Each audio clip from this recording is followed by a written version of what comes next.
Assalamualaikum warahmatullahi wabarakatuh. Selamat pagi anak-anakku semua. Ketemu dengan Bu Dewi di pembelajaran tematik kelas 6. Nah, sebelum kita belajar, mari kita awali belajar kita hari ini dengan membaca doa agar kita dimudahkan dalam belajar. Bagi yang beragama Islam, boleh mengikuti doa bersama ini. Berdoa dimulai. Let's pray together. Bismillahirrahmanirrahim. Rabbi zidni ilma warzuqni fahma. Ya Allah, add me knowledge and intelligence. Ya Allah, tambahkanlah ilmuku dan berilah aku kecerdasan. Amin. Nah, anak-anak, di tema 2, persatuan dalam perbedaan, subtema 1, rukun dalam perbedaan, kita akan mempelajari yang pertama, menggali informasi penting dari buku sejarah menggunakan aspek kata tanya apa, di mana, kapan, siapa, mengapa, dan bagaimana. Kemudian yang kedua, kita akan mempelajari makna proklamasi kemerdekaan. Dan yang ketiga, kita akan mempelajari tentang adaptasi tumbuhan. Proklamasi kemerdekaan menjadi tonggak sejarah bagi perjuangan bangsa Indonesia. Meskipun terdiri atas suku yang berbeda, rakyat Indonesia bersatu dalam memproklamirkan kemerdekaan negara Indonesia. Setiap tanggal 17 Agustus, kita selalu mendengar teks proklamasi dibacakan. Sebagian rakyat juga mendengarkannya dari media atau dari tempat lain. Teks proklamasi yang dibacakan memiliki sejarah bagi bangsa Indonesia. Teks tersebut adalah teks proklamasi kemerdekaan negara Indonesia yang pertama kali dibacakan oleh presiden kita yang pertama, yaitu Bapak Insinyur Soekarno. Proklamasi. Kami, bangsa Indonesia, dengan ini menyatakan kemerdekaan Indonesia. Hal-hal yang mengenai pemindahan kekuasaan dan lain-lain diselenggarakan dengan cara saksama dan dalam tempo yang sesingkat-singkatnya. Jakarta, 17 Agustus 1945, atas nama bangsa Indonesia, Soekarno-Hatta. Nah, anak-anak, mari kita sama-sama membaca teks bacaan proklamasi kemerdekaan Indonesia. Proklamasi kemerdekaan yang dilakukan pada tanggal 17 Agustus 1945 menjadi peristiwa penting bagi bangsa Indonesia. Peristiwa tersebut menjadi tonggak sejarah di mana bangsa Indonesia berhak atas kemerdekaan dan wajib mempertahankannya. Diawali dengan dijatuhkannya bom atom oleh tentara Amerika Serikat pada tanggal 6 Agustus 1945 di kota Hiroshima dan pada tanggal 9 Agustus 1945 di kota Nagasaki. Jepang akhirnya menyerah kepada tentara sekutu. Peristiwa ini dijadikan kesempatan oleh bangsa Indonesia untuk segera membebaskan diri dari penjajahan bangsa Jepang. Teks proklamasi ditulis di rumah Laksamana Tadashi Maeda di Jalan Imam Bonjol nomor 1. Para penyusun teks proklamasi ini adalah Insinyur Soekarno, Dr. Andes Muhammad Hatta, dan Mr. Ahmad Subarjo. Konsep teks proklamasi ditulis oleh Insinyur Soekarno. Saat itu hadir pula B.M. Diah, Sayuti Melik, Soekarni, dan Sudiro. Soekarni mengusulkan agar yang menandatangani teks proklamasi itu adalah Insinyur Soekarno dan Dr. Andes Muhammad Hatta atas nama bangsa Indonesia. Teks proklamasi diketik oleh Sayuti Melik. Pagi harinya 17 Agustus 1945 di kediaman Soekarno, Jalan Pegangsaan Timur nomor 56 telah hadir antara lain Suwiryo, Wilopo, Gafar Pringgodikdo, Tabrani, dan Trimurti. acara dimulai pada pukul 10 dengan pembacaan proklamasi oleh Soekarno dan disambung pidato singkat tanpa teks. Kemudian bendera merah putih yang telah dijahit oleh Ibu Fatmawati dikibarkan. Nah, anak-anak, kalian harus ingat bahwa peta pikiran dapat dibuat dengan menggunakan kata tanya. Kata tanya adalah kata yang dipakai dalam kalimat tanya untuk menanyakan sesuatu, baik itu orang atau benda, perbuatan atau tindakan, keadaan atau situasi, dan lain sebagainya. Sedangkan kalimat tanya adalah kalimat yang di dalamnya terkandung sebuah pertanyaan kepada pihak lain yang diajukan untuk memperoleh jawaban dari pihak yang ditanya. Ciri-ciri kata tanya adalah yang pertama, kata tanya selalu diikuti dengan tanda tanya pada akhir kalimat. Yang kedua, kata tanya biasanya terletak di awal sebuah kalimat tanya. Yang ketiga, kata tanya seringkali diikuti atau ditambahkan dengan akhiran kah, seperti apakah, siapakah, dimanakah, kapankah, dan lain sebagainya.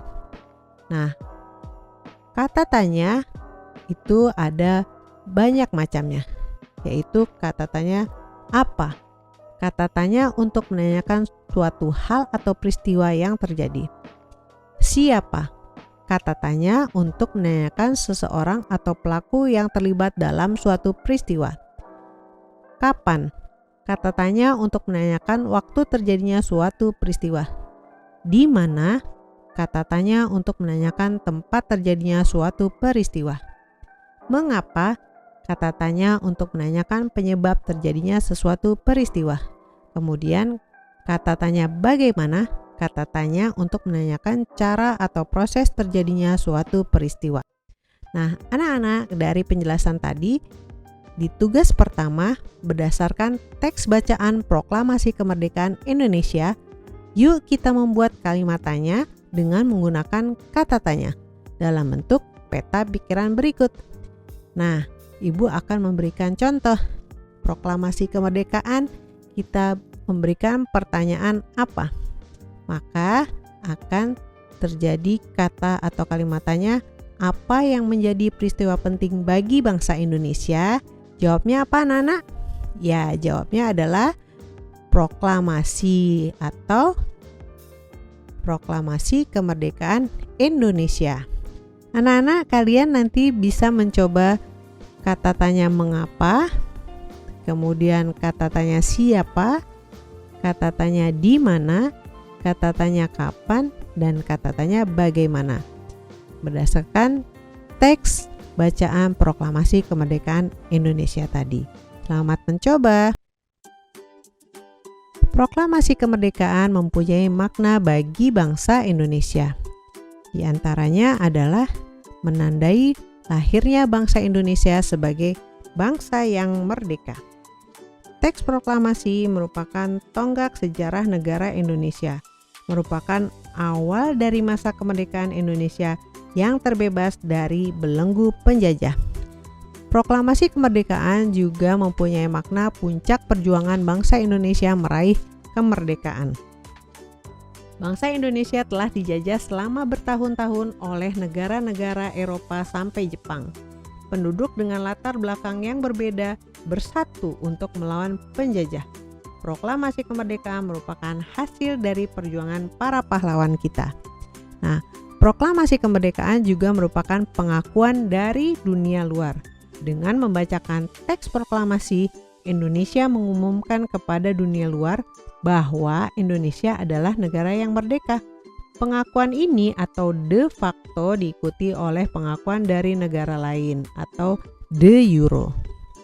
Nah, kemudian yang keempat, proklamasi kemerdekaan mempunyai makna bahwa sebagai bukti bahwa Indonesia merupakan bangsa yang bebas dari penjajahan, bermartabat, dan mandiri. Kemudian, proklamasi kemerdekaan juga mempunyai makna sebagai landasan untuk bersikap terhadap dunia. Indonesia adalah negara yang dibangun oleh rakyat dan untuk rakyat. negara Indonesia adalah negara yang mandiri dan tidak tergantung kepada negara lain. Nah, anak-anak, tugas kalian yang kedua adalah apa makna proklamasi kemerdekaan menurutmu? Tulislah paling sedikit 3 makna proklamasi kemerdekaan menurutmu. Nah, anak-anak, sekarang kita mempelajari adaptasi tumbuhan. Adaptasi tumbuhan itu adalah suatu kemampuan tumbuhan dalam menyesuaikan diri dengan lingkungan baru dalam rangka bertahan hidup. Tujuan utama tumbuhan melakukan adaptasi adalah mempertahankan hidup, menyesuaikan diri dengan lingkungan, untuk memperoleh makanan, dan melindungi diri dari musuh. Lalu jenis-jenis adaptasi tumbuhan antara lain yang pertama ada adaptasi morfologi. Adaptasi morfologi merupakan jenis adaptasi atau penyesuaian terhadap bentuk tubuh. Adaptasi morfologi dapat dilihat dengan jelas karena mempunyai beberapa ciri khusus yang tampak pada bentuk tanaman. Pada tumbuhan terdapat adaptasi morfologi yang bersesuaian dengan tempat hidupnya. Di antaranya sebagai berikut. Xerophyte, yaitu tumbuhan yang menyesuaikan diri dengan lingkungan yang kering. Contohnya kaktus.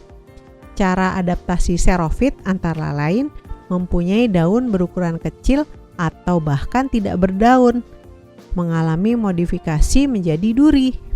Kemudian ciri yang lainnya adalah batangnya dilapisi lapisan lilin yang tebal dan berakar panjang sehingga berjangkauan sangat luas. Lalu tumbuhan hidrofit, yaitu jenis tumbuhan yang menyesuaikan diri dengan lingkungan berair. Contohnya teratai. Cara adaptasi hidrofit antara lain berdaun lebar dan tipis, serta mempunyai banyak stomata. Lalu tanaman higrofit, yaitu tumbuhan yang menyesuaikan diri dengan lingkungan lembab. Contohnya tumbuhan paku dan lumut. Lalu berikutnya adalah tumbuhan halofit, yaitu jenis tanaman yang tumbuh dan hidup di pantai maupun di laut. Tumbuhan ini tergolong tumbuhan tingkat tinggi karena tumbuhan ini tahan terhadap garam yang tinggi di dasar air. Nah, tumbuhan ini adalah tanaman bakau. Halofit juga disebut tumbuh-tumbuhan garam. Mangrove juga merupakan jenis tumbuhan halofit. Tumbuhan ini hidup di kawasan pesisir. Nah, anak-anak, mari kita sama-sama membaca tentang bunga teratai. Tahukah kamu bunga teratai? Tanaman ini tumbuh di air. Agar dapat menyesuaikan diri, tanaman ini memiliki akar di bawah air. Tangkai daunnya tumbuh menjalar sehingga daun teratai dapat mengapung di air. Daun teratai bundar dan lebar. Fungsinya adalah agar daun dapat menyerap cahaya matahari sebanyak-banyaknya. Hal ini akan berdampak saat penguapan air dan berfotosintesis. Daun teratai memiliki larutan yang bermanfaat sebagai pembersih daun. Teratai memiliki batang dengan rongga di dalamnya. Rongga ini berfungsi untuk membawa oksigen ke batang dan akar. Meskipun akar berada di dalam air, akar masih tetap hidup dan bernafas.